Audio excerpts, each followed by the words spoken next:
ठीक है। तो न्यूज क्या है कि काजीरंगा में एक रिसर्च के द्वारा ये पता चला है कि काजीरंगा नेशनल पार्क जितना कार्बन एब्जॉर्ब करता है उससे ज्यादा रिलीज कर रहा है। ठीक है, ये रिसर्च का विषय और ये चिंता का भी विषय है। ठीक है, क्यों?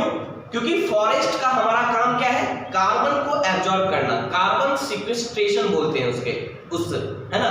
और CO2 को ऑब्जर्व करके हमें ग्लोबल वार्मिंग से बचाता है। ठीक है, ग्लोबल वार्मिंग का मेन कारण क्या है? CO2। क्यों? CO2 कैसा गैस है? ग्रीन हाउस गैस है, वो ग्रीन हाउस इफेक्ट पैदा करता है। ग्रीन हाउस इफेक्ट मैंने बताया था आपको क्या होता है। तो जितना ज्यादा एटमॉस्फेयर में CO2 रहेगा उतना ज्यादा ग्रीन हाउस इफेक्ट होगा, उतना ज्यादा टेम्परेचर ग्लोबल वार्मिंग होगा, है ना।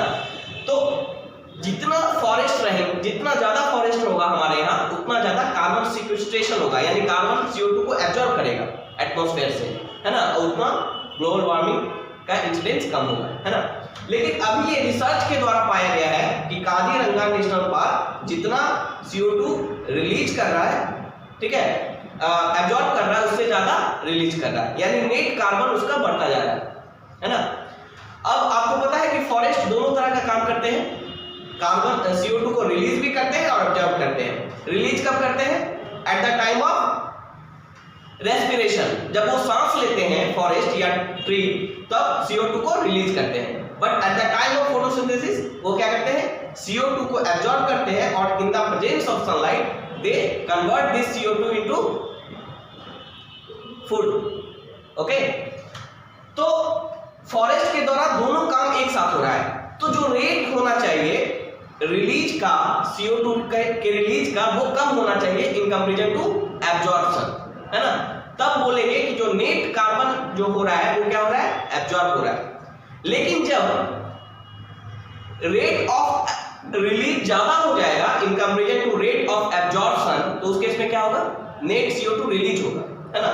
तो अभी रिसर्च के द्वारा पाया गया कि काजीरंगा नेशनल पार्क के द्वारा जितना कार्बन रिलीज हो रहा है, ठीक है, वो ज्यादा है इससे एब्जॉर्प्शन से। ठीक है, तो इसका कारण फिर ढूंढा गया क्या कारण है। और इससे पहले कुछ दिन पहले का ही न्यूज था कि अमेज़न में भी, अमेज़न एक रेन फॉरेस्ट है, आपको पता है, साउथ अमेरिका में एक रेन फॉरेस्ट है अमेज़न, बहुत ही घना फॉरेस्ट है। रेन फॉरेस्ट क्या होता है? ब्राजील में, हाँ, ब्राजील और भी कंट्री में, मैक्सिमम पार्ट उसका ब्राजील में। ठीक है, तो रेन फॉरेस्ट होता है जहां पे बहुत ज्यादा घनत्व होता है फॉरेस्ट का। ठीक है, जो लगभग आपको इक्वेटोरियल रीजन में मिलेगा। ठीक है, इक्वेटोरियल के आसपास जहां पे बहुत बारिश होती है उसे बोलते हैं रेन फॉरेस्ट। वहां का जो घनत्व होता है, डेंसिटी होता है ट्रीज का, वो बहुत ज्यादा होता है रेन फॉरेस्ट में। ठीक है, तो रेन फॉरेस्ट को माना जाता है सबसे ज्यादा कार्बन कैप्चरिंग रेन फॉरेस्ट के पावर होता है, क्योंकि बहुत ज्यादा घनत्व है उसका।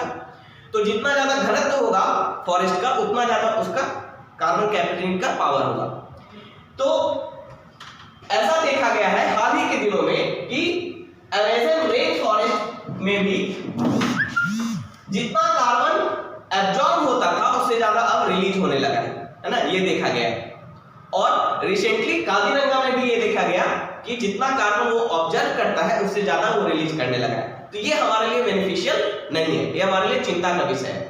अब यहाँ पे बात आती है कि ऐसा क्यों हो रहा है। ठीक है, क्यों एब्जॉर्प्शन से ज्यादा कार्बन रिलीज किया जा रहा है? तो उसके पीछे बहुत सारे कारण हैं। ठीक है, पहला कारण है home to a large population of bacteria that release CO2 apart from trees।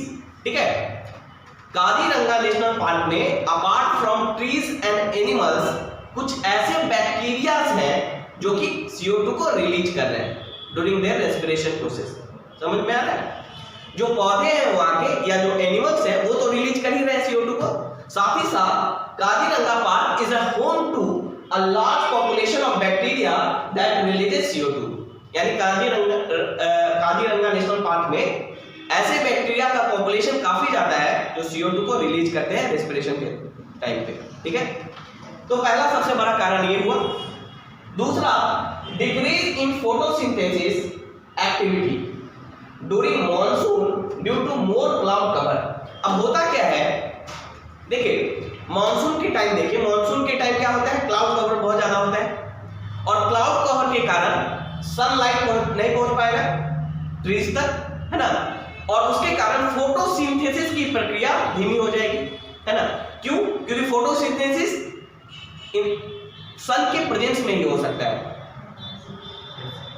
तो जब मॉनसून के टाइम में क्लाउड कवर बढ़ जाएगा तो फोटोसिंथेसिस की प्रक्रिया स्लो हो जाएगी, और उस केस में जितना कार्बन एब्जॉर्ब करना चाहिए था उतना एब्जॉर्ब नहीं कर पाएंगे वो लोग। तो मानसून के टाइम में क्या होता है, फोटोसिंथेसिस की प्रक्रिया स्लो हो जाती है और उसके कारण कार्बन एब्जॉर्बिंग पावर कम हो जाता है फॉरेस्ट का, ठीक है। इवन देखा गया है कि पोस्ट मानसून सीजन में भी, ठीक है, पोस्ट मानसून सीजन मतलब मानसून के बाद भी ये प्रोसेस धीरे धीरे कमता जा रहा है, और इसका कारण क्या है, ग्लोबल वार्मिंग। जैसे जैसे गर्म हो रहा है धरती, जो ट्रीज हैं उनका एब्जॉर्बिंग पावर कमता जा रहा है, ठीक है।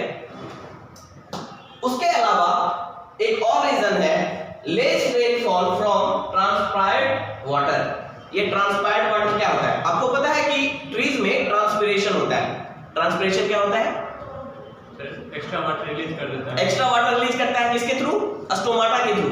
जो लीव्स पे स्टोमाटा होते हैं जिससे वो सांस लेता है, लीव्स के, ट्रीज के लीव्स पे स्टोमाटा होते हैं, उसी से वो सांस लेता है ट्रीज, है ना, और उसी से क्या करता है, वो एक्स्ट्रा वाटर रिलीज करता है वाटर वेपर के रूप में, है ना, और वही वाटर वेपर रेनफॉल के रूप में एब्जॉर्ब मतलब प्रोड्यूस होते हैं, है ना।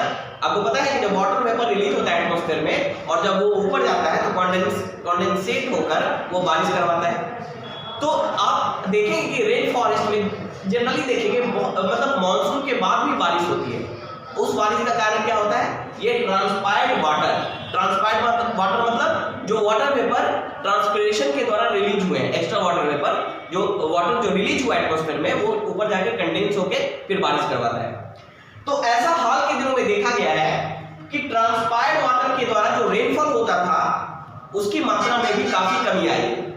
अब बारिश कम हो रहा है, इसका मतलब ट्रांसपायर्ड वाटर के थ्रू बारिश कम हो रहा है, रेनफॉल कम हो रहा है, इसका मतलब ट्रांसपिरेशन प्रोसेस सही से नहीं हो पा रहा है। इसका मतलब स्ट्रोमाटा का जो माउथ है वो सही से खुला नहीं है ना। देखिए ट्रांसपिरेशन इसलिए भी जरूरी होता है कि उससे स्ट्रोमाटा का माउथ खुल जाता है और उससे आराम से वो लोग अच्छे से सांस ले पाते हैं। जैसे फॉर एग्जांपल ह्यूमन बीइंग का अगर लेते हैं तो ह्यूमन बीइंग में अगर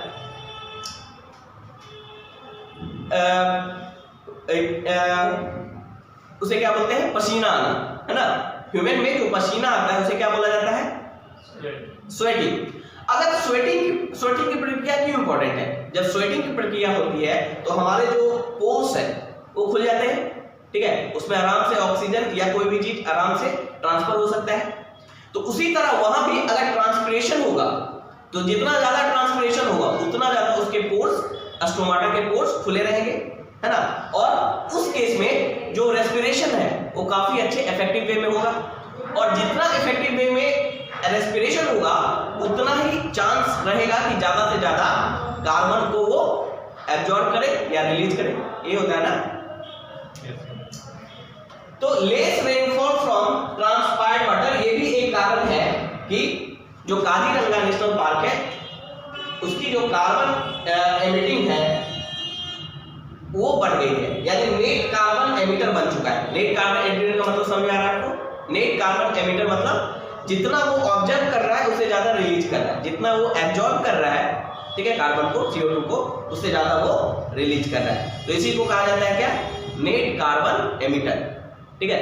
तो काजीरंगा नेशनल पार्क अभी नेट कार्बन एमिटर क्यों हो चुका है, तो ये सारे रीजन आप वहां पे डिस्कस कर सकते हैं, ठीक है।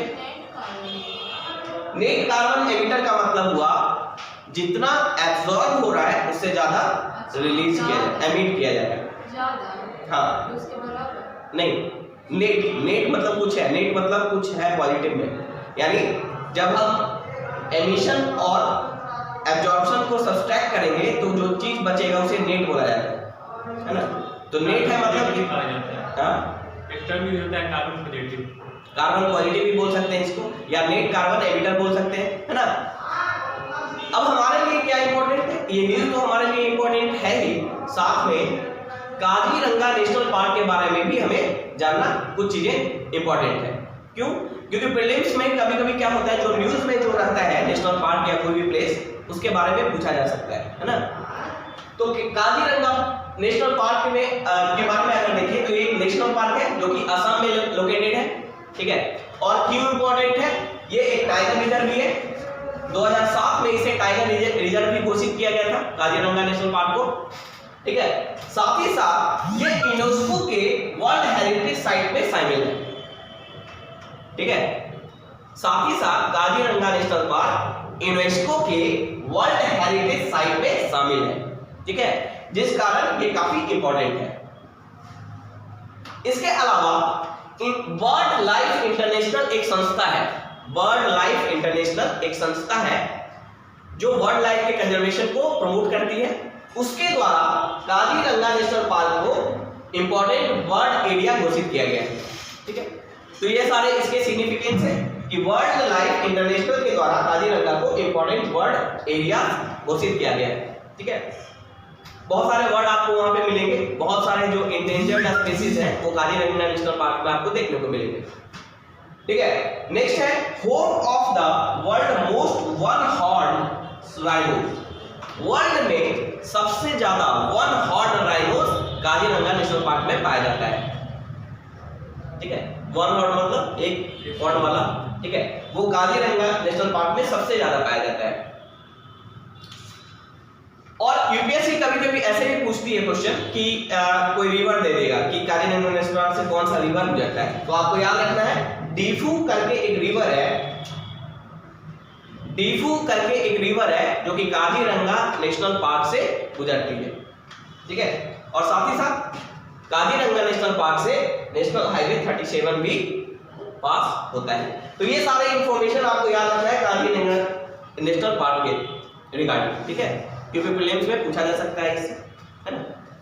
तो क्वेश्चन ऐसे ही बनता है, जो भी न्यूज में चीजें होती हैं उसको क्या करता है यूपीएससी, उससे रिलेटेड फैक्ट पूछता है, ठीक है, ऑप्शन में देकर। तो न्यूज में जो भी चीज आता है उसको तो आपको सबसे पहले मैप पे लोकेट करना है, साथ ही उससे रिलेटेड जो भी इंफॉर्मेशन उसके बारे में पढ़ लेना है ना।